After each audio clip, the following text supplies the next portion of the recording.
Hello दोस्तों, आप देख रहे हो Jolly the death story Sunil Kumar के साथ। दोस्तों, आज हम आपको एक ऐसी कहानी की ओर लेकर जाएंगे जिसे यकीन कर पाना बड़ा ही मुश्किल हो जाएगा। लेकिन दोस्तों, यह कहानी एक सच्ची घटना पर आधारित है। कुलधरा गांव तो आपने सुना ही होगा, जो कि 250 साल से वीरान पड़ा हुआ है। तो आज उसी के बारे में हम आपको बताने वाले हैं। तो चलो चलते हैं कहानी की ओर। यह बात उन दिनों की है जब मेरी नई नई शादी हुई थी और मैं और मेरी वाइफ घूमने के लिए कहीं बड़ा ही प्लान कर रहे थे। हम दोनों हनीमून मनाने के लिए कहीं बाहर जाना चाहते थे, जिसके लिए हम दोनों बहुत ही ज़्यादा एक्साइटेड थे। और कुछ देर सोचने के बाद हम दोनों जोधपुर जाने के लिए डन कर देते हैं। साथ ही साथ उनसे भी मिलना हो जाता।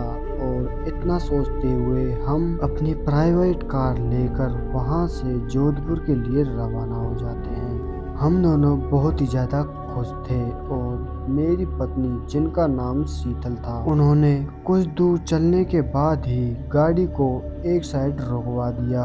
और तभी मैंने पूछा, अरे भाई क्या हुआ, चलना नहीं है क्या? तभी शीतल बोलती है, नहीं हम वहाँ नहीं जाएंगे, हम किसी दूसरी जगह जाएंगे। पहले तो मैं थोड़ा सा परेशान हो गया, लेकिन कुछ देर बाद मैंने उससे पूछा, अच्छा चलो बताओ, तुम ही बताओ कहाँ पे चलना है। और इतना सुनते ही शीतल बोली, जैसलमेर में एक गांव है जिसका नाम कुलधरा है। वो बहुत ही सालों से वीरान पड़ा हुआ है। हम दोनों वहाँ पर चलेंगे और बहुत ही ज्यादा एंजॉय करेंगे। इतना सब सुनते ही मैं बहुत ज्यादा परेशान हो गया था और शीतल को बोलने लगा था कि हम वहाँ कभी नहीं जाएंगे। वह गांव पूरी तरह से भूतों से भरा पड़ा है। जिस पर शीतल बहुत ज्यादा गुस्सा हो जाती है और मुंह फुला लेती है और बोलती है, हम वहाँ से दिन के उजाले में ही आ जाएंगे, रात को ही तो खतरा होता है वहाँ। लेकिन कुछ देर बहस करने के बाद मैं भी अब मान गया था और हम दोनों कुलधरा के लिए निकल गए थे। वो कहते हैं ना, जब बुरा टाइम आता है कोई नहीं टाल सकता, किसी न किसी बहाने से आ ही जाता है। और कुछ ऐसा ही हमारे साथ होने वाला था। शाम के यही कोई 3 से 3:30 बजे का टाइम था और हम दोनों जैसलमेर पहुंच चुके थे। कुलधरा गांव जैसलमेर से अब 20 से 25 किलोमीटर की दूरी पर ही बचा था।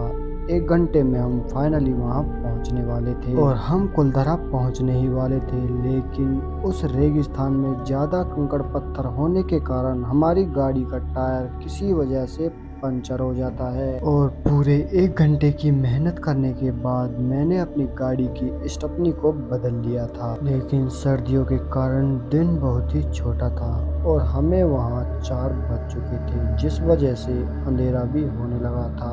और कुलधरा के अंदर रात के टाइम जाना किसी खतरे से खाली नहीं था। लेकिन हम वहाँ से अब अपनी कार को लेकर दोबारा से निकल दिए। तो दोस्तों, फाइनली हम कुलधरा पहुँच चुके थे और मेरी पत्नी बहुत ही ज़्यादा खुश नज़र आ रही थी और अंदर जाने के लिए बहुत ही ज़्यादा एक्साइटेड थी। लेकिन मैं ऐसी जगहों से बहुत ज़्यादा डरता था और भूत प्रेत जैसी चीज़ों पर विश्वास भी करता था। और उसके अंदर जाने से पहले उसके बारे में कुछ पूछताछ करना चाहता था। और वहाँ बैठे दरवाजे पर एक बूढ़े आदमी से मैंने उसके बारे में पूछताछ करना शुरू कर दिया। और इस बात को लेकर शीतल बहुत ज़्यादा गुस्सा भी हो गई थी। लेकिन मैंने उसकी बातों पर ज़्यादा ध्यान ना देते हुए उस बूढ़े अंकल को पूछताछ करना शुरू कर दिया। और जिन्होंने मुझे बताया, यह गांव अब हॉन्टेड कुलधरा विलेज गांव के नाम से जाना जाता है। यह गांव 250 साल से ऐसे ही वीरान पड़ा हुआ है। किसी टाइम 84 गांव यहाँ रहा करते थे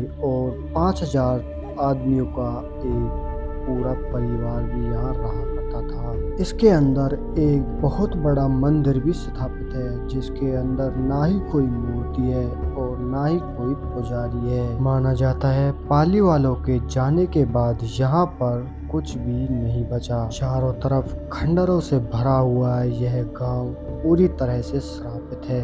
इस गांव को 1291 में बसाया गया था। गांव के मुखिया की एक लड़की जो कि बहुत ही ज्यादा सुंदर थी। राजा का बेटा उस लड़की से शादी करना चाहता था और पाली वाली इस बात से बिल्कुल भी सहमत नहीं थे। जहां पर राजा पाली वालियों को इस बात के लिए धमकी देता है, लेकिन पाली वाली इस बात के लिए बिल्कुल इनकार करते थे। लेकिन एक रात ऐसी भी आई जिसने पूरी तरह से इस गांव को खंडर में बदल दिया और एक रात के अंदर ही पाली वालों ने इस गांव को खाली कर दिया। 84 गांवों के गांव यहाँ से एक रात के अंदर चले गए और जाते जाते इस गांव को श्राप भी दे गए कि इसके अंदर अब कोई नहीं बच सकता। और तभी से यह गांव पूरी तरह से खंडर बन गया और 250 सालों से ऐसे ही वीरान पड़ा हुआ है। भूत प्रेत जैसी चीजों के अलावा इसके अंदर अब कोई नहीं रहता। अगर तुम्हें जाना है तो अंधेरा होने से पहले ही वापस लौटना होगा, वरना तुम्हें खतरा भी हो सकता है। और इतना सब सुनते ही मुझे बहुत ज्यादा डर लगने लगा था और फुलधारा गांव के अंदर जाने से भी मैं कतरा रहा था। लेकिन शीतल बहुत ही ज्यादा जिद कर रही थी उसके अंदर जाने के लिए। शीतल के बहुत ज्यादा जिद करने के बाद हम दोनों फुलधारा गांव के अंदर चले जाते हैं और वहां हमें एंजॉय करते हुए बहुत टाइम हो गया था, जिस वजह से काफी अंधेरा भी होने लगा था। अंधेरा होने के बावजूद भी शीतल वहां से जाने का नाम ही नहीं ले रही थी और फाइनली अब हमें वहां 9 बज चुके थे, जिस वजह से पूरी तरह अंधेरा हो चुका था और कुछ भी दिखाई नहीं दे रहा था। और हम उससे निकलने वाले ही थे कि अचानक से रास्ते में ही कोई मेरे कंधे पर हाथ रखता है और मैं डर से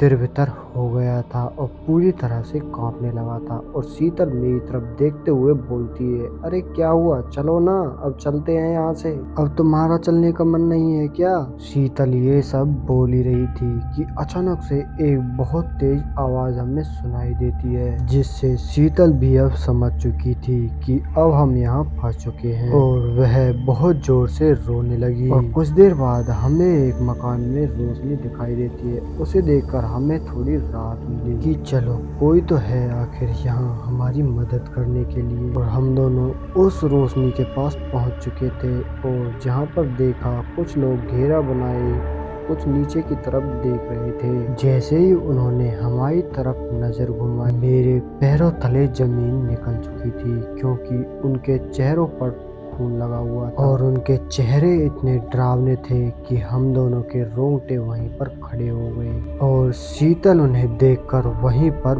बेहोश हो गई और उनमें से एक मेरी तरफ बढ़ने लगा, जिस वजह से मैं बहुत तेज चिल्ला दिया और अचानक से वहीं पर बेहोश हो गया। और सुबह होश में आने के बाद पता चला जिस अंकल से हमने बाहर बात की थी वही अंकल उसी टाइम वहां पर आ गए थे और हमारी जान बचा ली थी। तो दोस्तों इस कहानी का शीर्षक यही है, हमें कोई भी फैसला होश और हवास में लेना चाहिए और किसी भी एंजॉय के लिए हमें कोई भी रिस्क नहीं लेना चाहिए, क्योंकि अनजाने में लिए गए फैसले हमारी जान के लिए मुसीबत भी बन सकते हैं। तो दोस्तों यह एपिसोड इतना ही। मैं आपका दोस्त सुनील कुमार मिलता हूँ आपको एक और ऐसी ही सच्ची घटना के साथ बहुत जल्द। तब तक के लिए बाय एंड टेक केयर।